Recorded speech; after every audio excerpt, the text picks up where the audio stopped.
Aujourd'hui, on est avec Sophie Delaporte, qui est historienne, enseignante-chercheuse et grande spécialiste des défigurés de guerre, à propos de son ouvrage Visages de guerre de 2017. On va retracer aujourd'hui l'histoire des gueules cassées pendant et après 14-18, à travers l'histoire d'un personnage, Albert Jugon. Alors, qui est Albert Jugon ? Soldat de 14-18 et blessé pendant les premières semaines de combat à 24 ans. Albert Jugon, c'est l'une des grandes figures des gueules cassées de la Grande Guerre. Il est notamment à l'origine de la première association en faveur des blessés de la face et il va participer à la cérémonie du traité de paix de Versailles en 1919 aux côtés de Clémenceau. On va donc ici retracer sa vie, de sa sortie des combats jusqu'à sa réinsertion en société. Et on finira aussi par la cérémonie du traité de paix, qui est un point important pour comprendre le traitement sociétal des défigurés de guerre à l'époque, à la sortie de guerre. Donc voilà, je vous laisse avec Sophie Delaporte et on se retrouve à la fin.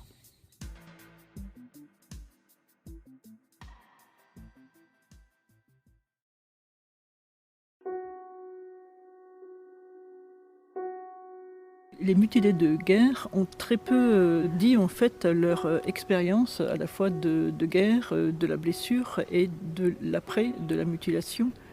Donc en fait, les seules accroches qui nous permettent donc d'aborder ce sujet-là, c'est à travers le discours associatif, donc les différentes associations de mutilés qui se sont créées d'abord pendant la guerre et ensuite après, en particulier les associations spécialisées, et aussi un peu de discours médical. Quelques médecins donc se sont penchés au sortir de la guerre, ont continué donc à aider donc les mutilés dans leur réinsertion et à les soigner.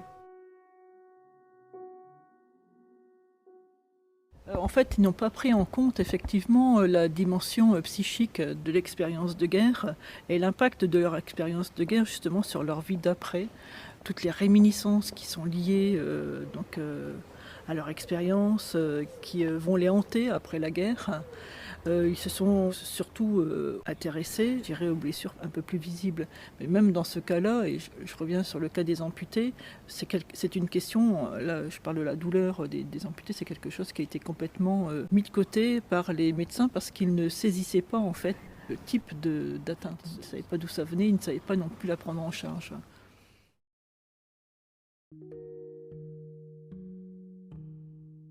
Alors pour Albert Jugon, je dirais pour atteindre son intimité, il y avait essentiellement donc sa correspondance qu'il a mis en place pendant la guerre avec son frère aîné en particulier, qui nous donne à voir justement sa vie de l'intérieur, en particulier donc son expérience dans les formations médicales, son ressenti. Et l'autre volet donc, qui permet d'approcher d'un peu plus près Albert Jugon, c'est le témoignage de sa fille, qui est morte récemment et qui a dit, que j'avais pu interroger et qui avait parlé de son père en fait.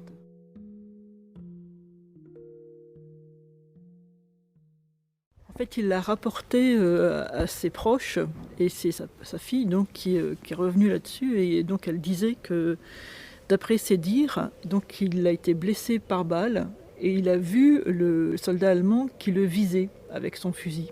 Et donc la balle a traversé donc, son visage de haut en bas puisqu'il était incliné, il était à genoux sur le champ de bataille en train d'aider l'un de ses camarades. Et donc la balle a traversé donc, depuis le bas du front jusqu'au bas du visage. Et donc c'est ce qui lui a permis aussi de survivre au champ de bataille parce qu'il n'a pas été blessé par éclat d'obus et en particulier dans d'autres parties du corps. C'était difficile, pas seulement dans les premiers temps de la guerre, mais même après. Ça a été difficile parce que les premiers sauveteurs n'avaient reçu aucune formation dans ce type d'atteinte et que l'effet très spectaculaire de l'atteinte faciale faisait qu'ils étaient convaincus qu'ils ne pouvaient survivre au champ de bataille.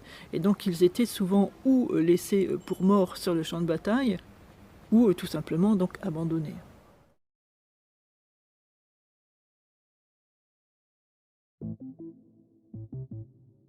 C'est le cas d'Albert Jugon qui a quitté lui-même le champ de bataille à pied, après avoir reçu l'absolution quand même. Donc il a été quasiment laissé pour mort sur le champ de bataille. Il a quitté le champ de bataille, donc il a marché plusieurs kilomètres à pied. Et il a rapporté notamment à sa fille que lorsqu'il marchait, ses godillets faisaient flic-floc, l'effet du sang donc dans ses chaussures lorsqu'il marchait. Et il a suivi donc une voie de chemin de fer et qui lui a permis d'atteindre donc les premières formations qui l'ont pris en charge véritablement. Et donc son parcours sanitaire, une fois qu'il a quitté le champ de bataille, c'est 3 mois d'hôpitaux en hôpitaux, d'hôpitaux de l'immédiat arrière-front, jusqu'à son arrivée donc, à Bordeaux en décembre 1914, où là il est véritablement pris en charge donc, par un spécialiste, un médecin ORL.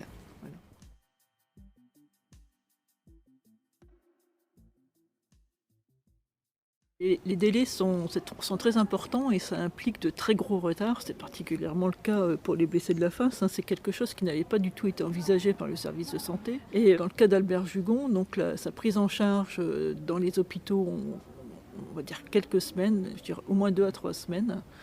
Et dans un centre spécialisé, donc, où on va véritablement reconstruire son visage, là on est à plus de 3 mois en fait, dans les premières semaines de la guerre. Mais ces retards là, dans la prise en charge, c'est quelque chose qui va être observé par les médecins, enfin les chirurgiens de l'arrière jusqu'à la fin de la guerre. Et c'est important parce que ça implique des lésions secondaires qui entravent largement la reconstruction des visages. C'est le cas notamment d'Albert Jugon, qui a eu donc plusieurs fractures au niveau de la mâchoire, et ces mâchoires se sont consolidées en mauvaise position, ce que les chirurgiens appelaient à ce moment-là des pseudarthroses.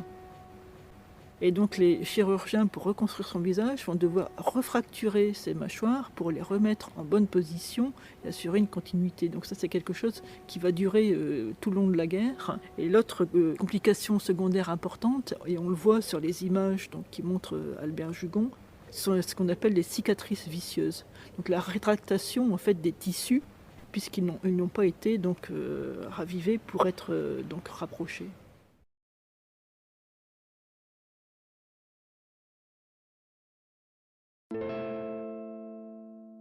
Il attend beaucoup en fait. C'est lié aussi au très grand nombre de blessés de la face qui arrivent dans ces formations-là. Donc il est obligé d'attendre et il est obligé aussi d'attendre la cicatrisation de après ses propres opérations. Alors c'est pas exceptionnel, mais ça paraît extrêmement long puisqu'il est blessé, vous l'avez dit, le 16 septembre 14 et qu'il subit une dernière opération en septembre 1918, donc sa durée d'hospitalisation c'est quasiment jusqu'à la fin de la guerre, donc plus de 4 ans. Et ensuite donc, il est démobilisé beaucoup plus tardivement, enfin, bien après l'armistice, puisqu'il choisit donc d'abord de ne pas être opéré par le chirurgien qui remplaçait celui qui lui avait refait son visage, donc Morestin. Donc il a accepté le visage que ce chirurgien lui avait fait. Et surtout, après sa démobilisation, il a voulu rester au Val-de-Grâce comme infirmier pour aider ses camarades. Et ça va durer donc jusqu'à la fermeture de l'hôpital du Val-de-Grâce.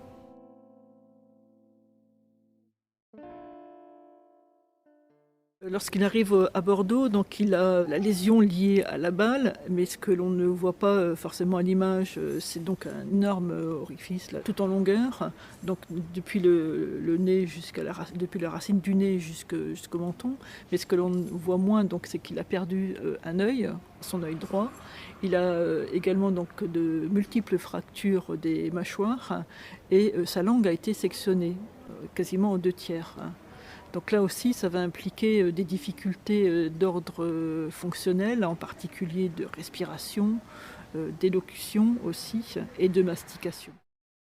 Pendant plusieurs semaines, voire plusieurs mois, il a mangé liquide. Donc il s'introduisait donc un tube dans l'une de ses narines pour faire passer le liquide.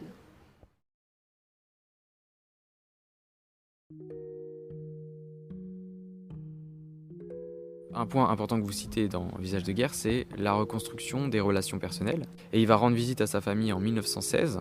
Mais il y a un aspect aussi qui est marquant, c'est sa relation avec Angèle. Qu'est-ce qu'il en est de sa relation, puisqu'il l'avait avant la guerre aussi? Donc en fait, ce processus d'acceptation de son nouveau visage, mais aussi d'acceptation de ce visage par les autres, il commence à l'hôpital, dès son entrée à l'hôpital en fait, lorsqu'il se retrouve donc avec d'autres défigurés comme lui, qui lui renvoient un peu ce qu'il est lui devenu. Et donc il va correspondre avec son frère, et là aussi avec son frère, un lien très particulier va se nouer. Et c'est à travers donc ce frère qu'il va renouer des liens avec sa famille, donc sa mère, ses frères et sœurs. Et quant à sa fiancée, puisque Albert Jugon n'était pas marié à l'entrée en guerre, il avait 24 ans, il avait une petite amie, Angèle. Et cette jeune femme donc, va venir le voir à l'hôpital. Et Albert Jugon lui-même expliquait qu'il avait trouvé très, très bien, d'une grande force morale et d'un grand soutien pour lui. Et en fait, c'est Albert Jugon lui-même qui va décider de la séparation avec cette jeune femme. Alors il faut savoir aussi que la famille ne voyait pas d'un très bon œil ce rapprochement et encore moins ce mariage. Donc c'est Albert Jugon qui va décider donc, de la rupture avec cette jeune femme, essentiellement parce qu'il pensait qu'elle ne serait pas en mesure en fait, de soutenir les contraintes liées à sa défiguration. D'accepter donc toutes ces contraintes liées à ces défigurations, à la fois d'un point de vue plastique mais aussi fonctionnel. Il va refaire sa vie avec une autre femme, c'est ça? C'est ça, donc il va se marier au sortir de la guerre, en 1922, avec une jeune femme beaucoup plus jeune que lui, et avec de laquelle il va également, il va divorcer, ce qui n'est quand même pas une démarche très courante à l'époque. Il divorcera et trouvera une autre compagne qui va l'accompagner justement jusqu'à la fin de ses jours. Ce qui n'est pas forcément caractéristique de l'ensemble des blessés de la face, puisque pour la quasi-totalité d'entre eux, ils se sont très bien réintégrés ou réinsérés dans le cadre intime. Donc la quasi-totalité d'entre eux se sont mariés, ont eu des enfants, ont pu élever des enfants, donc créer un foyer en dépit de leur handicap d'apparence.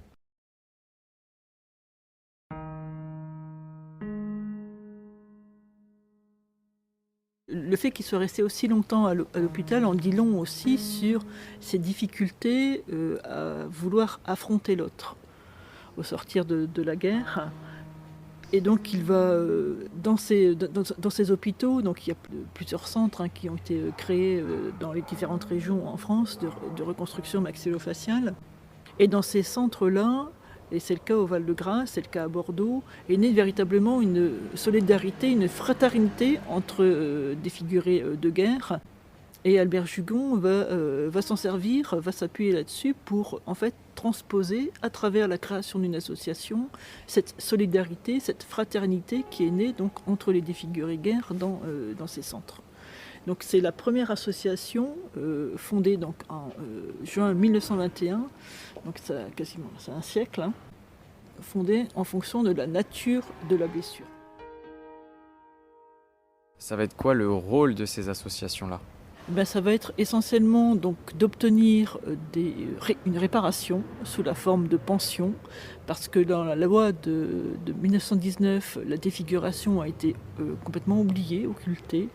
Et donc ils vont se battre jusqu'en 1925 pour obtenir donc réparation, et en particulier réparation financière pour les dommages subis au visage. Et là aussi, ça ne comporte pas que le volet apparence, ça comporte également toutes les difficultés fonctionnelles. Et donc cette association va se battre pour l'obtention de pensions, mais Albert Jugon et les autres créateurs, donc notamment Bien-Aimé Jourdain et le colonel Picot, vont mettre en place, vont acquérir ce qu'ils ont appelé des maisons pour les défigurés. Et on peut voir à travers ces maisons, en fait, là aussi, la transposition de l'univers hospitalier et de la solidarité donc, entre les défigurés de guerre. Et il faut savoir aussi que seule une quinzaine de défigurés de guerre, de 14, ont vécu de manière permanente dans ces lieux. Parce que ça veut dire aussi que les autres ont pu se réintégrer dans le cadre familial, mais aussi au sein de la société. Donc pour les plus démunis d'entre eux, Donc ces maisons ont été créées et elles ont été créées aussi donc pour accueillir les blessés qui étaient encore en traitement, donc qui venaient là en convalescence. Ils ont accueilli également leurs familles, leurs enfants à travers les colonies de vacances. Donc c'est quelque chose, c'est une association qui était fortement liée donc aux défigurés de guerre.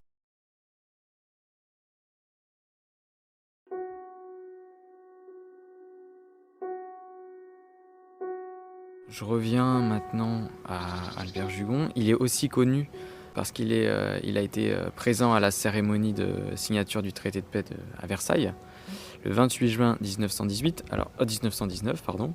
Alors déjà, si je pose la question de qu'est-ce que c'est que cette cérémonie-là ? Donc l'armistice, c'est la fin des combats. Et la cérémonie donc, du traité de paix, c'est justement donc la fin de la guerre et le début de la paix, en fait. Et il est convié sous la demande de Clémenceau, c'est ça ? Donc Clémenceau a souhaité que des mutilés donc, participent à cette cérémonie, et en particulier donc, des défigurés de guerre. Donc il a chargé donc, le chirurgien du Val-de-Grâce donc de désigner une petite délégation de gueules cassées. Donc comme Jugon était le plus ancien, c'est lui qui a été choisi, et c'est lui qui a choisi ses 4 autres compères qui vont l'accompagner donc, à Versailles. Alors il faut savoir qu'il y avait d'autres délégations donc, de mutilés, mais que la presse n'a quasiment retenu que leur présence, essentiellement par le caractère inédit et spectaculaire de l'atteinte faciale et de leur mutilation.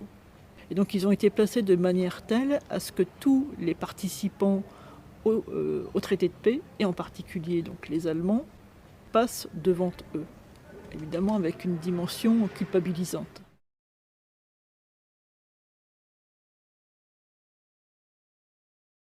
Cette cérémonie-là du traité de paix, mais ça vaut aussi pour le défilé de la victoire le 14 juillet 1919, sont des cérémonies qui ont un caractère symbolique. C'est une forme de reconnaissance du sacrifice donc de ces combattants, mais c'est c'est un épiphénomène en fait, c'est quelque chose qui ne va pas durer dans le temps parce que la société française, pas seulement française, va être désireuse d'oublier la guerre en fait. Et ces mutilés rappelaient sans cesse à la population que la guerre avait eu lieu en fait.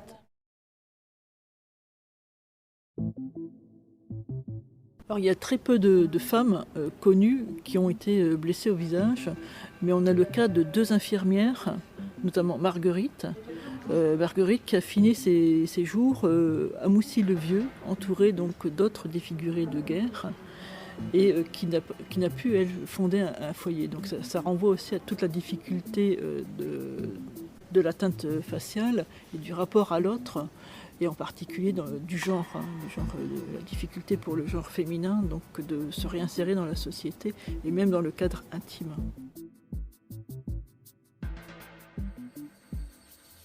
Donc voilà, on arrive à la fin. Merci à tous d'avoir écouté. Merci à Sophie Delaporte pour le moment aussi. Et je vous dis à bientôt.